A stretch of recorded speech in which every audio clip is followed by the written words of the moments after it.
ছেলেটা সেখানে অদ্ভুত কোনো কিছুর উপস্থিতি লক্ষ্য করে সে মাটি থেকে ইটের মতো কিছু একটা তুলে নেয়।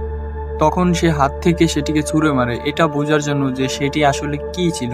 দেখা যায় যে মাটির ভিতর থেকে তীব্র বেগে কিছু একটা উঠে এসেছে, সেটি দেখে ছেলেটি সেখান থেকে আপ্রাণ মনে দৌড়াতে শুরু করে। দেখা যায় যে অদ্ভুত সেই মনস্টারটা মাটির ভিতর দিয়ে তাদের পিছু করছিল।